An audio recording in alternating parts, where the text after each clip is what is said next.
Slave woman teaches master's daughter to read, sparks unforeseen alliance. The year was 1852, and the air over Willow Bend plantation hung heavy with the scent of magnolia blossoms and freshly turned earth.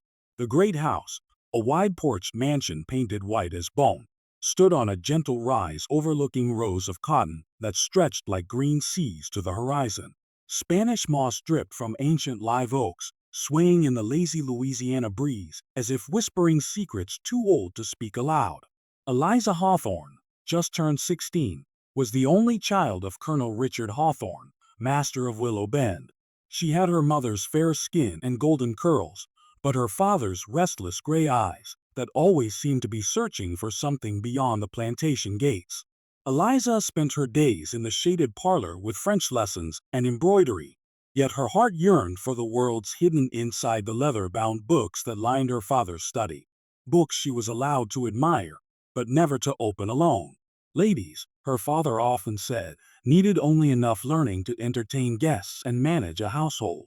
Down by the quarter, in a small cabin with a packed dirt floor, lived Clara. At 28, Clara had eyes the color of river clay after rain, and a voice soft as evening prayer. Born into bondage on a neighboring plantation, she had been sold to Willow Bend 10 years earlier for her skill with needle and thread. What no one knew, what Clara guarded closer than her own life, was that the old cook from her childhood plantation, a free woman of color who had been manumitted long ago, had taught Clara to read and write in stolen moments after supper. Clara could decipher the Bible, newspapers, even the abolitionist pamphlets that sometimes drifted south on riverboats. She kept this gift hidden, for knowledge in the hands of the enslaved was a dangerous flame. One sweltering July afternoon, Eliza wandered farther from the big house than usual. Her governess had taken ill, leaving Eliza free to escape the stuffy lessons. Drawn by the sound of children laughing, she slipped behind the smokehouse and toward the edge of the quarter. There, beneath the shade of a pecan tree, she saw Clara sitting on an overturned bucket, surrounded by a half-dozen small children from the cabins. Clara held a stick in her hand and was drawing letters in the dirt. "A," Clara said gently, tracing the shape. "This is A, like apple." The children repeated after her, their voices bright and eager. Eliza froze behind a hedge of yopon holly, her heart pounding. Teaching slaves to read was strictly forbidden, punishable by whipping for Clara and disgrace for any white person who allowed it. Yet the sight stirred something deep in Eliza's chest, a mixture of fear, curiosity, and aching envy. These children, though they wore patched Augsburg cloth and went barefoot, were learning what she herself was denied. Clara's head lifted suddenly, as though she felt the weight of being watched. Her dark eyes met Eliza's across the clearing. For a long moment neither moved. Then Clara smiled, not the deferential smile she wore in the big house, but something warmer, knowing. Eliza's cheeks burned. She should turn and run, report what she had seen, do what any proper planter's daughter would do. Instead, she stepped forward into the sunlight. The children scattered like startled quail, leaving only Clara and Eliza beneath the pecan tree. "Miss Eliza," Clara said quietly, rising and brushing dirt from her apron. "You ought not be here." I heard voices," Eliza stammered. "I didn't mean to spy." Clara studied the girl, her fine muslin dress, the ribbon in her hair, the tremble in her hands. "Spying ain't what you were doing," Clara said at last. "You were watching, wondering." Eliza swallowed. "How did you teach them so quickly? The letters, I mean." A shadow crossed Clara's face. She glanced toward the big house, then back at Eliza. "Some things is better not asked, miss. But I want to know," Eliza whispered, surprising herself with the urgency in her voice. "Papa says ladies don't need book learning beyond sums and scripture, but I want to read everything. Novels, poetry, the newspapers from New Orleans." Clara's expression softened. She had seen that hunger before, in her own reflection years ago. "Reading is a door, Miss Eliza. Once it's open, you can't never close it again. And doors can be dangerous." Eliza lifted her chin. "I'm not afraid." Clara almost smiled. "Maybe you ought to be." From the big house came the distant ring of the bell, calling the field hands to supper. Clara inclined her head. "I best get back to my sewing, miss. Your mama's new gown won't finish itself." Eliza watched her go, the woman's steps measured and graceful despite the weight of the day's labor. Something had shifted in the humid air between them, an unspoken promise, perhaps, or the first thread of a web neither yet understood. That night, as fireflies winked beyond the veranda and cicadas sang in the trees, Eliza lay awake in her four-poster bed. She could still see Clara's careful letters drawn in the dirt, still hear the children's eager voices. For the first time in her sheltered life, Eliza felt the stirrings of a longing greater than any she had known. And in her cabin, Clara sat by a pine-knot fire, staring at the small bundle hidden beneath her pallet, a worn copy of Uncle Tom's Cabin that had come hidden in a bolt of cloth from the north. She thought of the white girl with hungry eyes and wondered what price might be paid if she ever opened that forbidden door. The days following that chance meeting beneath the pecan tree passed in a haze of ordinary plantation life. Cotton bolls swelled under the relentless August sun, field hands sang low and mournful as they worked the rows, and the big house prepared for the annual visit from Colonel Hawthorne's sister and her family from Baton Rouge. Servants bustled with polishing silver and beating rugs, while Eliza drifted through it all like a ghost, her thoughts returning again and again to Clara's careful letters in the dirt. She watched for Clara whenever the woman came to the big house to fit dresses or deliver mended linens. Clara's demeanor remained perfectly correct, head lowered, voice soft, hands folded. But each time their eyes met, Eliza felt the silent question hanging between them. "Are you still unafraid?" At last, on a rain-cooled evening when thunder rumbled far off toward the river, Eliza found her chance. Her father had ridden to town on business, and her mother was resting with a headache. The house servants were busy in the kitchen preparing supper. Eliza slipped out the back door, a shawl over her shoulders against the damp, and made her way along the path that skirted the vegetable garden and led to the sewing cabin behind the laundry. The small building glowed faintly from a single tallow candle within. Eliza hesitated at the open doorway, heart drumming. Clara sat alone at a rough table, stitching lace onto the collar of a child's dress by the dim light. She looked up, unsurprised. "Evening, Miss Eliza," she said quietly, setting aside her needle. "Rain's coming harder soon. You best not stay long." Eliza stepped inside and closed the door behind her. The room smelled of lye soap and warm cotton. A narrow cot stood in one corner, a trunk in another. On a shelf above the table rested a worn Bible, the only book Clara was allowed to possess openly. "I couldn't stop thinking about it," Eliza said in a rush.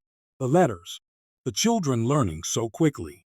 Please, will you teach me?" Clara studied her for a long moment. Rain began to patter on the tin roof. "Miss, if your daddy ever found out—" "He won't," Eliza interrupted, then softened her voice. "I'll be careful. I swear it." Clara sighed and rose. She moved to the trunk, lifted the lid, and drew out a folded square of coarse cloth.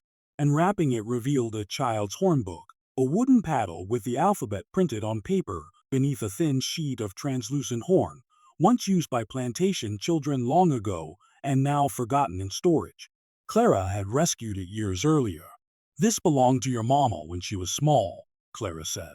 "I found it in the attic when I was cleaning. Reckon no one will miss it." Eliza took the hornbook reverently, tracing the faded letters with one finger. "It's beautiful."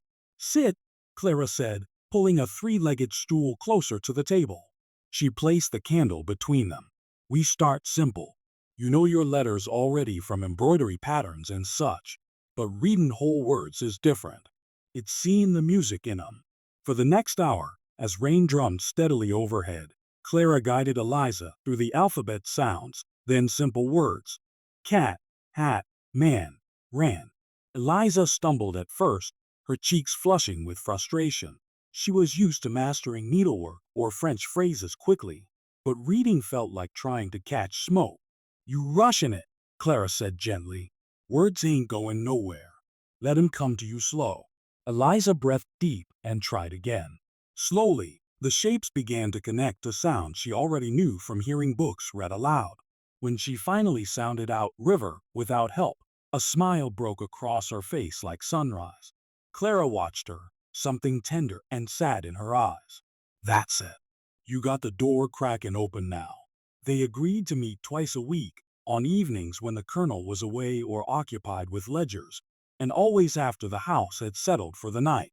Eliza would bring a small lantern and slip out through the garden. Clara would have the hornbook ready, and later, scraps of old newspapers she smoothed and saved. As weeks turned into months, the lessons grew longer. Clara brought out a primer she had copied by hand onto scraps of brown paper, hiding it beneath her mattress between meetings. Eliza's reading improved swiftly. Soon she was piecing together sentences from the Bible, then short stories Clara wrote out from memory, tales of Brer Rabbit and Anansi the spider that made Eliza laugh until tears came. Between the lines of letters, something else grew. Conversation. At first it was cautious. Eliza asking about herbs Clara grew in a tiny patch behind her cabin. Clara inquiring politely about the upcoming wedding of Eliza's cousin in New Orleans. But gradually the questions deepened. One October night, with frost threatening the late garden, Eliza read aloud a passage from Psalms by the light of 2 candles. When she finished, she closed the primer and looked at Clara across the table. "Do you ever wish?" Eliza began, then stopped. Clara waited. "Do you ever wish things were different?" Eliza whispered. "That you could read whenever you wanted? Go wherever you wanted?" Clara's fingers stilled on the lace she was mending. "Wishing is a heavy load, Miss Eliza. It can crush a body if she carries too much. But don't you dream of it? Of being free?" The word hung in the small room like a forbidden bell. Clara looked toward the door, as though someone might appear. Then she met Eliza's gaze steadily. "Every single day since I drew breath. But dreamin' and plannin' ain't the same thing. In speaking it aloud, that's dangerous for both of us." Eliza reached across the table and touched Clara's hand, lightly, briefly. "I'm sorry. I didn't mean to." "You meant kindness," Clara said softly. "That's rarer than you know." After that night, a new tenderness crept into their meetings. Clara began sharing small pieces of her past, how her mother had sung her to sleep with spirituals, how she had once seen the Mississippi at flood stage carrying whole trees downstream like matchsticks. Eliza told of her mother's death when she was 7, how the big house had felt empty ever since, how her father's grief had hardened into stern rules and long silences. By December, Eliza could read fluently from the newspaper scraps Clara brought, accounts of steamboat races, advertisements for patent medicines, even cautious mentions of unrest in Kansas Territory over slavery. Each new word felt like a key turning in a lock. One evening just before Christmas, Eliza arrived with a small bundle wrapped in tissue. Inside was a real book, a slim volume of poetry by Longfellow that had belonged to her mother. "I want you to have it," Eliza said. "Truly have it. Not just borrow." Clara turned the book over in her hands as though it might burn her. "Miss Eliza, if this was found, it won't be. Hide it well. Read it when you're alone. Please." Clara's eyes filled, but she blinked the tears away. She pressed the book to her chest. "I will treasure it always." Outside, the first cold wind of winter rattled the cabin walls. Inside, 2 women, one bound by law, one bound by custom, sat closer than ever before, sharing the warm circle of candlelight and the quiet miracle of words. Neither noticed the small shadow that lingered just beyond the window, a house servant boy sent to fetch Clara for late-night mending, who had seen the glow and heard the soft voices within. Winter settled over Willow Bend like a heavy quilt, muffling the world in fog and early frost. The cotton had long been picked and ginned, the fields lay bare and waiting for spring, and the rhythm of the plantation slowed to the quiet chores of mending tools, smoking meat, and preparing for the grand New Year's levee that Colonel Hawthorne hosted each January for neighboring planters. Eliza and Clara's secret lessons continued, now 3 times a week. The sewing cabin had become a sanctuary, the air thick with the smell of candle smoke and dried lavender that Clara kept in a tin to ward off moths. Eliza arrived bundled in a dark cloak, her lantern dimmed low. They spoke in murmurs, heads bent close over the pages. Clara had begun teaching Eliza to write as well as read. At first Eliza's letters were childish loops and uneven strokes, but soon her hand grew steady. She filled sheets of precious paper with copied poems, then tentative lines of her own thoughts, questions about justice, about God's will, about why some were born to command and others to obey. One February evening, after Eliza had read aloud a passage from the hidden Longfellow volume that spoke of freedom's sacred light, she set the book down and looked at Clara with new intensity. "I've been thinking," she said softly. "There must be a way for you to be free." Clara's needle paused mid-stitch. "Miss Eliza, we done talked about this. Not just talk. Action." Eliza leaned forward. "Papa keeps papers in his study, bills of sale, deeds, manumission forms he's drawn up for other planters' servants. I've seen them. If I could find a blank one or copy the wording." Clara reached across the table and placed her hand firmly over Eliza's. "Child, listen to me. Stealing papers from the master's desk is one thing. Forging freedom is another. They hang folks for less. And if it went wrong, it wouldn't just be me suffering. It'd be you too." Eliza's eyes shone with unshed tears. "But it's not right. None of it. You're wiser than half the men who come to dinner here. You deserve what I deserve and what is our two different rivers, miss. They don't always meet." Clara's voice was gentle but firm. "You mean well, and that touches my heart deeper than you know. But we walk careful, or we don't walk at all." They sat in silence for a moment, the only sound the soft tick of rain against the roof. At last Eliza nodded, though the fire in her eyes did not dim. Unknown to either woman, their meetings had not gone entirely unseen. The houseboy who had lingered outside the window before Christmas, 12-year-old Josiah, son of the cook, had grown curious. He was quick and quiet, often sent on errands after dark. More than once he had noticed the faint glow from the sewing cabin when Clara was supposed to be asleep. He told no one at first, for he liked Clara. She had taught him his letters years ago in secret before she grew too cautious. But children talk, and whispers travel faster than wind through the quarter. By early March the whispers reached the ears of Silas, the plantation driver. Silas was a broad-shouldered man in his 40s, trusted by the colonel because he kept the hands working hard and reported any hint of unrest. He had been born on Willow Bend and wore the weight of his position like iron. Freedom was a word he rarely spoke, even in his own heart, for ambition on a plantation often meant survival. One Sunday afternoon after church services in the yard, where the colonel himself read from scripture while the enslaved stood barefoot in the dust, Silas approached Clara as she carried a basket of laundry toward the line. "Sister," he said low, falling into step beside her. "Folks say you've been keeping late company in your cabin." "White company." Clara's step did not falter, but her grip tightened on the basket. "I sew for the family, Silas. Sometimes Miss Eliza needs a hem taken up after supper." Silas glanced around to be sure no one listened. "Hemming dresses don't need candles burning past midnight. And it ain't just one night." Clara stopped and met his gaze. "What are you asking me, Silas?" "I'm telling you to be careful. There's talk. If the master hears it, or the overseer." He trailed off, shaking his head. "I don't want to see you hurt." Clara searched his face.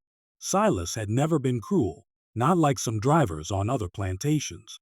But loyalty to the colonel ran deep in him. "I thank you for the warning," she said at last. "I'll mind my hours." Silas nodded and walked away, but the seed of unease had been planted. That same week, Colonel Hawthorne returned from a trip to New Orleans with exciting news. At dinner he announced to Eliza that a suitable match had been proposed. Young Mr. Edward Claiborne, heir to neighboring Oak Grove Plantation, would be visiting in April to formally court her. The marriage would unite two of the finest cotton estates in the parish. Eliza listened with outward calm, her fork moving politely through the food on her plate, while inside her stomach twisted. Edward Claiborne was 24, handsome enough, and known for his easy manners. But the thought of marrying him, of spending her life hosting levees and managing house servants while the world beyond remained forever closed, felt like a door slamming shut. After dinner, she escaped to the sewing cabin earlier than usual. When Clara opened the door, Eliza's distress was plain. "They want me to marry Edward Claiborne," she burst out. "Next year, perhaps even this fall. I'll be trapped here forever." Just like. She stopped herself. Clara closed the door and guided Eliza to the stool. "Just like me," she finished quietly. Eliza's eyes filled. "I didn't mean it that way." "I know how you meant it." Clara poured a cup of sassafras tea from the kettle she kept warm on the small hearth. "Marriage is a different chain, but a chain all the same for most women, white or colored." They drank in silence for a time. Then Clara reached beneath her mattress and drew out something new. A folded sheet of paper, much handled. "I've been thinking on what you said about freedom," Clara said. "Not stealing papers. Something slower. Safer, maybe." Eliza unfolded the sheet. It was a letter, written in Clara's careful script, addressed to a Quaker family in Ohio whose names Clara had memorized from an abolitionist newspaper years before. The letter pleaded for help in purchasing Clara's freedom through intermediaries, offering future labor in repayment. "I can't send it myself," Clara explained. "But if a white person mailed it from New Orleans or Natchez, someone trusted." Hope flared in Eliza's chest. "I could do it. When Papa takes me to the city for my trousseau fittings in May." Clara shook her head. "Too risky. If the letter was found on you." But Eliza was already planning. "I'll hide it in my sewing basket. No one looks there. And I know a shop where northern ladies buy ribbons, perhaps one of them." Their heads bent together over the letter, making small changes to the wording, choosing phrases that would move kind hearts without revealing too much. For the first time, the dream of freedom felt almost tangible.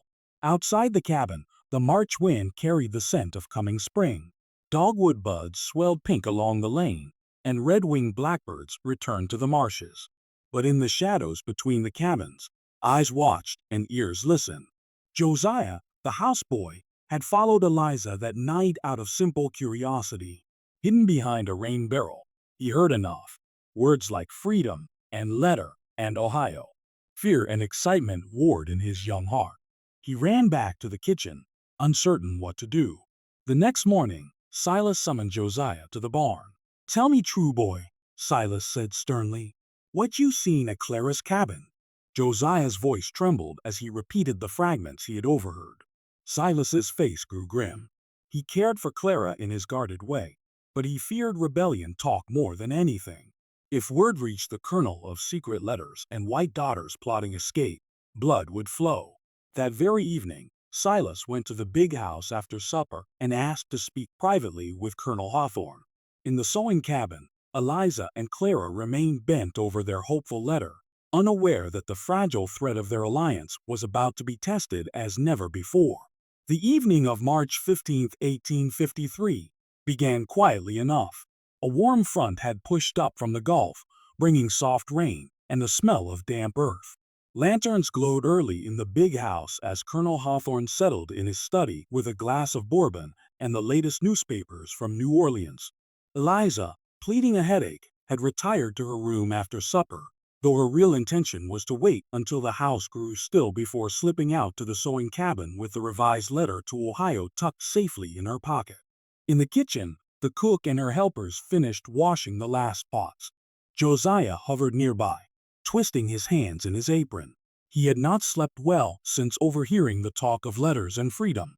Loyalty pulled him in two directions: toward Clara, who had always been kind, and toward the big house, where obedience meant full bellies and fewer whippings. Silas found the colonel alone, hat in hand, standing respectfully just inside the study door. "Evening, Colonel," he began. "I hate to trouble you after supper, but there's something you need to know." Colonel Hawthorne looked up from his paper, eyebrows raised. "Speak plainly, Silas. You've never been one to waste words." Silas took a breath. "It's about Clara in the sewing cabin, sir, and Miss Eliza." The colonel's glass paused halfway to his lips. "Go on." "There's talk in the quarter. Late nights. Lights burning when they shouldn't. Josiah, he's a good boy, truthful, says he heard speaking of letters, freedom letters, to folks up north. The words landed like stones in still water. Colonel Hawthorne set the glass down with deliberate care. His face, weathered by years of sun and command, hardened. "Fetch Clara," he said quietly, "and send for Miss Eliza. Now." Silas hesitated only a moment before nodding and leaving. Within minutes the house stirred. House servants whispered in the hallways. Eliza, already dressed in her dark cloak, heard footsteps on the stairs and froze at her bedroom door. Her maid, wide-eyed, appeared. "Miss Eliza, the master wants you in the study." "Right away." Eliza's heart hammered. She slipped the folded letter from her pocket and, in a moment of desperation, tucked it into the lining of her sewing basket on the table. Then she smoothed her dress and went downstairs. Clara arrived moments later, escorted by Silas. Rain dripped from her shawl. She had been summoned from her cabin without time to change. Her face remained composed, but her eyes flicked once toward Eliza as they entered the study together. Colonel Hawthorne stood behind his desk, arms crossed.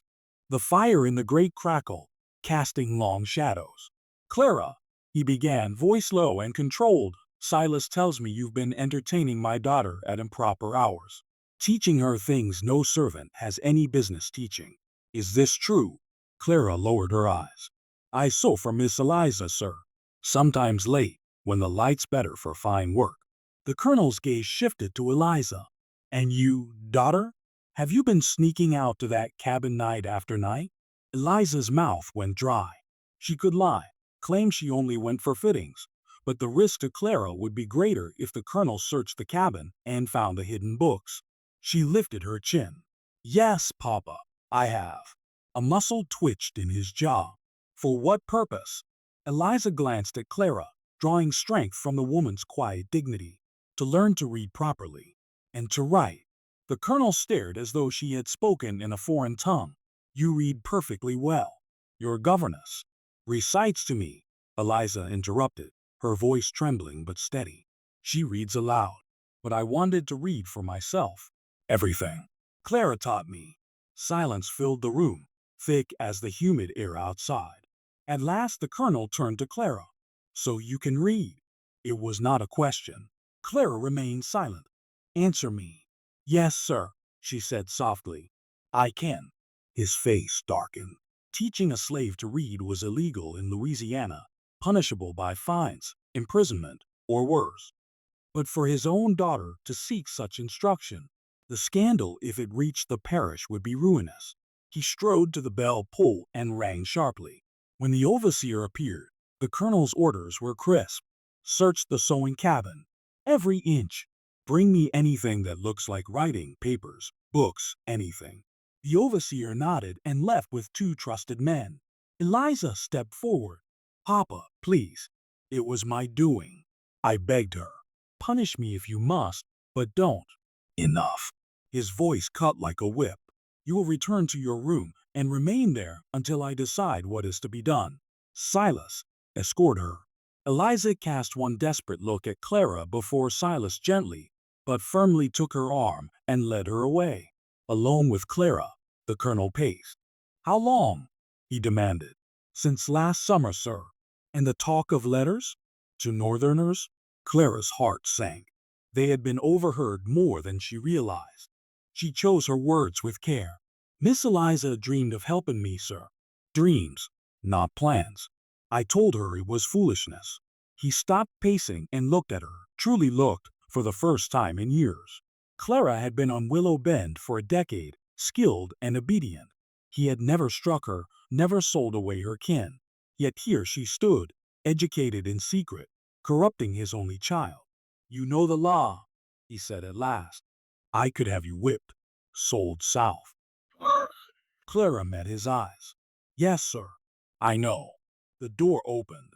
The overseer returned with a small bundle. The hornbook, the hand-copied primer, scraps of newspaper, and, most damning, the volume of Longfellow poetry wrapped in cloth. The colonel's face went white with fury as he recognized the book from his late wife's collection. "Where did you get this?" he demanded of Clara. "Miss Eliza gave it to me, sir." "To borrow." He turned the pages slowly, as though they burned him. Then he looked at the primer, Clara's own careful handwriting filling the margins with notes.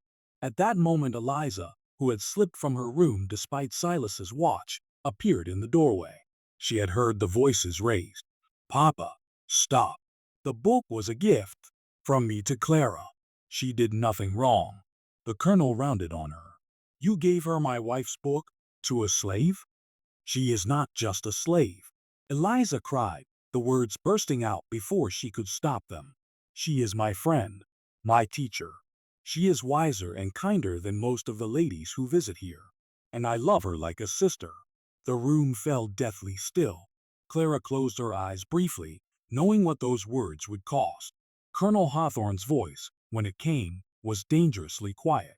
"Go to your room. Now, we will speak in the morning." Eliza fled, tears streaming. The colonel dismissed the overseer and Silas. Then he stood alone with Clara in the firelight. "You have brought ruin on my house," he said. Clara said nothing. "I should sell you tomorrow," he continued. "Send you to the rice fields where such ideas are beaten out quickly." Still she waited. "But my daughter," his voice cracked, just slightly, "she would never forgive me. And I."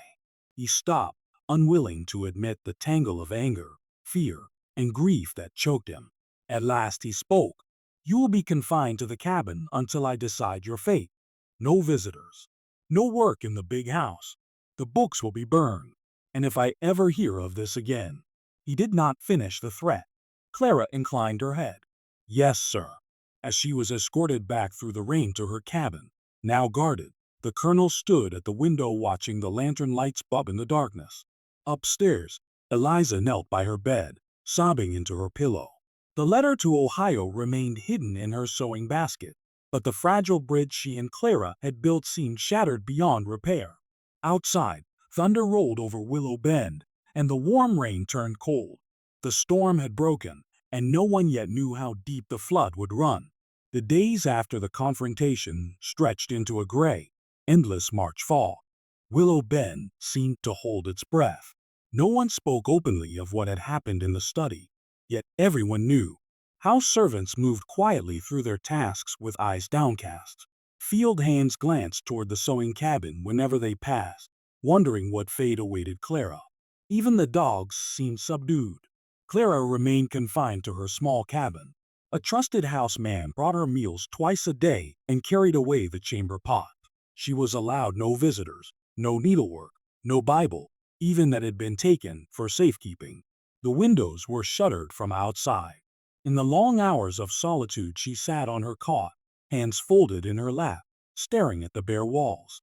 The hidden copy of Uncle Tom's Cabin had been overlooked in the search, pressed flat beneath a loose floorboard, but she did not dare pull it out now. Instead she recited poems from Longfellow in her mind and prayed in the words her mother had taught her long ago. Liza fared little better. Her father had locked her in her room for 3 full days, with only her maid allowed to bring trays and empty water. On the 4th morning he appeared, stern and unshaven, and informed her that her governess was dismissed, her visits to town canceled, and her upcoming season in New Orleans postponed indefinitely. Edward Claiborne had been told she was indisposed with a prolonged illness. There would be no more lessons of any kind, he declared, until she learned proper gratitude and obedience. Eliza listened in silence, face pale, eyes burning. When he left, she sank to the floor and wept, not for the lost pleasures, but for Clara, alone and afraid. After a week the colonel relented enough to allow Eliza downstairs under strict supervision, but she was forbidden to go beyond the veranda. She watched the path to the quarter every day, hoping for a glimpse of Clara being taken to the laundry or garden for air. None came. In the evenings Eliza sat at her window, gazing toward the dim outline of the sewing cabin. She had managed to keep the letter to the Ohio Quakers hidden in her sewing basket. The colonel had not thought to search her room thoroughly in his fury. But what good was the letter now? She could not leave the house, and Clara could not receive it. One night, unable to bear the separation any longer, Eliza waited until the house slept. She wrapped herself in her dark cloak, eased open her bedroom window, and climbed down the sturdy trellis of Confederate jasmine that grew against the wall, a trick she had learned as a child. Her feet in soft slippers made no sound on the damp grass. She crept along the shadows to the sewing cabin. A single guard sat on a stool by the door, head nodding in sleep. Eliza's heart pounded as she slipped past him and tapped softly on the shuttered window. A long pause. Then Clara's voice, barely audible. "Who's there?" "It's me," Eliza whispered, tears choking her. "Are you all right?" Another pause. "Go back, Miss Eliza. Please. It ain't safe. I had to know you were alive. I'm so sorry. This is all my fault." "Hush now. Ain't nobody's fault but the way things is." Clara's voice trembled, the first crack Eliza had ever heard in it. "You get on back before you're missed. I won't leave you like this. I'll find a way." "You listen to me," Clara said fiercely through the wood. "You stay safe. Live the life you got. That's how you honor what we had. Promise me." Eliza pressed her palm to the shutter. "I can't promise that." "Then promise you'll be careful. For both our sakes." Footsteps crunched on gravel, the guard stirring. Eliza fled into the darkness, tears streaming down her face. The next morning the colonel summoned Eliza to the parlor. His manner was calmer, though lines of strain marked his face. "I have decided Clara's punishment," he said without preamble. "She will be sold at the New Orleans auction next month. A rice plantation in the Bayou country has need of a skilled seamstress. The distance will end this unnatural attachment." Eliza felt the blood drain from her face. Sail south was a sentence worse than whipping. The rice fields were brutal, mosquitoes, fever, endless mud, and overseers known for cruelty. "No," she whispered. "Papa, please. Anything but that." "It is already arranged," he said heavily. "The trader comes in 2 weeks to collect her." Eliza fell to her knees. "Sell me instead. Send me to a convent. Lock me away forever. But don't send her there. She taught me because I begged her. The sin is mine." The colonel looked away, jaw tight. "The matter is closed." But it was not closed in Eliza's heart. That night she lay awake, turning possibilities over and over. Running to neighbors for help was impossible. They would only return her to her father. Writing to Edward Claiborne or her aunt in Baton Rouge would bring the same result. The letter to Ohio was still hidden, but mailing it now seemed hopeless.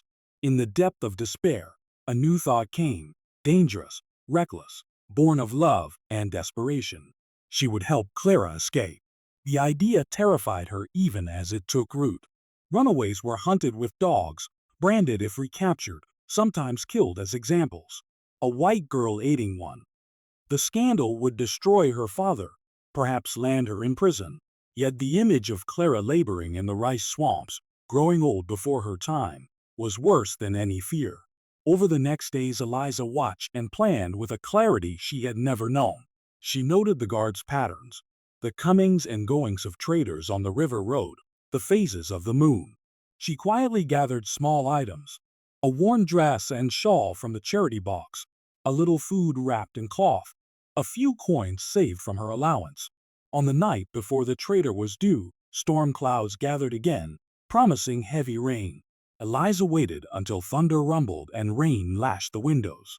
Then she climbed down the trellis once more, this time carrying a small bundle. The guard had taken shelter under the eaves of the laundry house. Eliza slipped to the cabin door, produced a key she had stolen from the housekeeper's ring days earlier, and turned it softly in the lock. Clara rose from her cot as the door opened, eyes wide in the lightning's flash. "Miss Eliza, no. There's no time," Eliza whispered urgently. "The trader comes tomorrow. You have to go tonight, north along the river until you reach the cypress swamp. There's a freedmen's settlement beyond. Old Jacob, who used to shoe horses here, knows the way. He'll hide you till you can get to a boat." She pressed the bundle into Clara's hands. The dress for disguise, food, coins, and, folded carefully inside, the letter to the Ohio Quakers, with a new note from Eliza explaining the urgency. Clara stared at her, tears glistening. "Child, if they catch me with your things on me." "They won't. The storm will cover your tracks.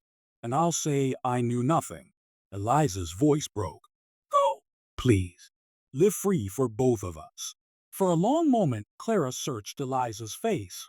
Then she pulled the girl into a fierce, brief embrace, the only one they would ever share. "God keep you, Miss Eliza," she whispered. "I'll pray for you every day I draw breath." Lightning flashed again as Clara slipped into the rain, a shadow swallowed quickly by the night. Eliza locked the door behind her, returned the key, and climbed back to her room, soaked and shaking. By morning the cabin stood empty. The guard swore he had seen nothing in the storm. Tracks led toward the river, but were washed away by rain. Colonel Hawthorne's rage shook the plantation. Patrols rode out with dogs. Notices were posted offering $100 reward. But Clara was gone, and in the big house, Eliza sat pale and silent at breakfast, hands folded in her lap, a strange peace settling over her heart amid the chaos. She had lost her teacher, her friend, perhaps forever, but she had given her the only gift that mattered, a chance at freedom. Part 6 of 6. Echoes of Freedom. Resolution.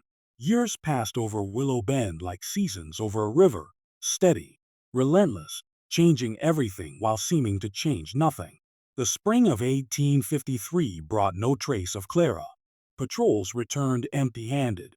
Reward notices yellowed and curled on tavern walls.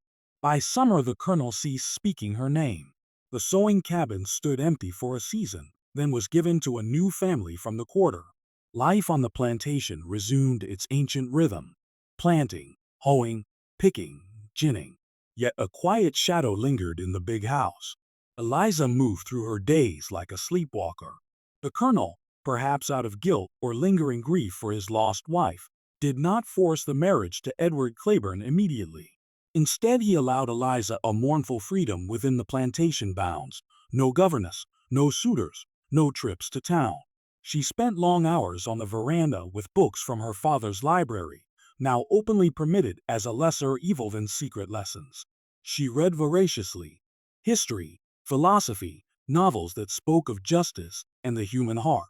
In the margin she wrote small notes to herself, questions Clara might have answered. At night she walked the garden paths, gazing toward the river where cypress knees rose like dark sentinels from the water. She wondered if Clara had reached the north, if the letter had found kind hands, if she walked free beneath unfamiliar stars. In the autumn of 1856, change came unlooked for. Colonel Hawthorne fell ill with a fever caught during a trip to New Orleans. For weeks he lingered between life and death, tended by the house servants with quiet efficiency. One evening, sensing the end near, he called Eliza to his bedside. She sat beside him, holding his thin hand. His eyes, once so stern, were softened by pain and regret.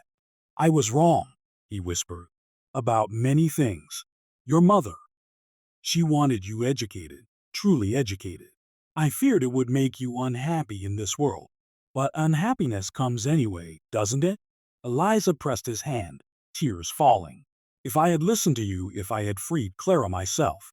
His voice faltered. "Forgive an old man's pride." "There is nothing to forgive," Eliza said softly. "You did what you thought right."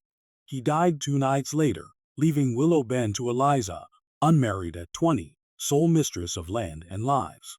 The will contained one surprise: provision for gradual manumission of several older servants and a fund for their support. It was not full freedom for all that would have bankrupted the estate and invited ruin from creditors, but it was a beginning, a crack in the old order. Eliza wasted no time.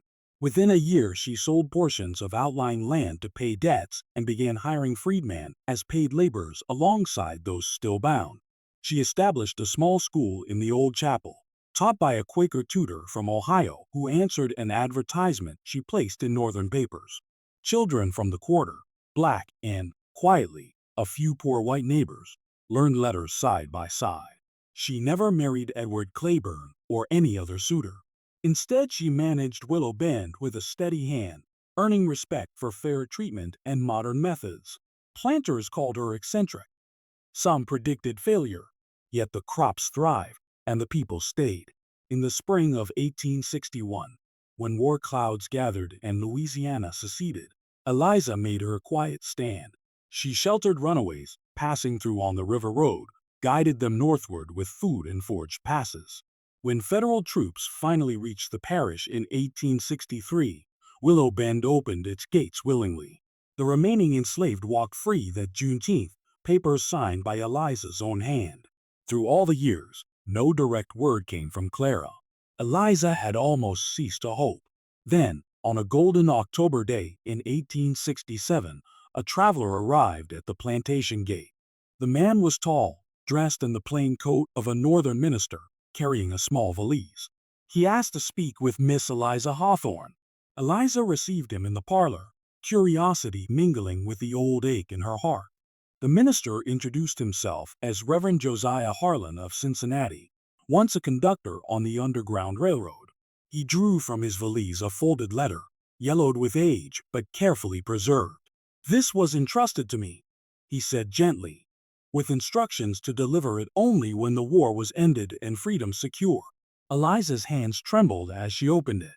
The handwriting was unmistakable, Clara's careful script, unchanged by time. "My dearest Miss Eliza, if this reaches you, know first that I am safe. The night you opened the door for me, I walked through storm and shadow to the cypress swamp. Kind hands, Jacob and others, guided me to a boat, then to Illinois, then Ohio. The Quaker family your letter reached took me in. They taught me to teach others. I married a good man, a blacksmith freed before the war. We have 3 children, 2 boys strong as oaks, a girl with eyes like her grandmother's. I teach reading in a school for colored children here in Cincinnati. Every pupil who sounds out their first word brings me back to that sewing cabin, to candlelight and your eager face. The war has come and gone. I read of great battles, of Mr. Lincoln's proclamation, of freedom dawning at last. My heart rejoices, yet it aches for the years we lost.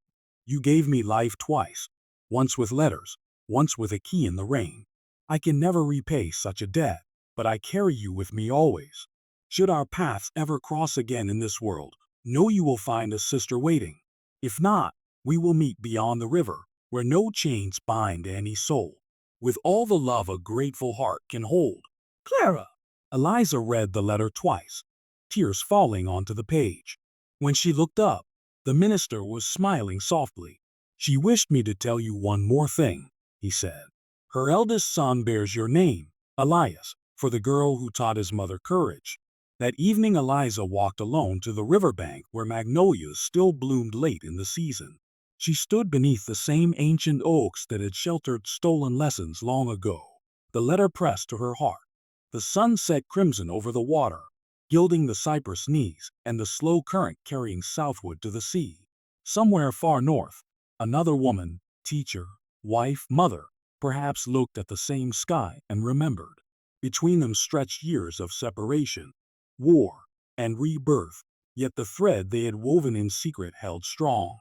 Freedom, Eliza thought, was not a single door opened once, but 1,000 doors, each leading to the next. And in the quiet Louisiana dusk, with cicadas singing their eternal song, she whispered thanks to Clara, to the past, to the wide world that had finally begun to change. What happened next? Eliza Hawthorne lived to see the new century dawn. She never married, but Willow Bend became a haven for education and healing in the turbulent Reconstruction years.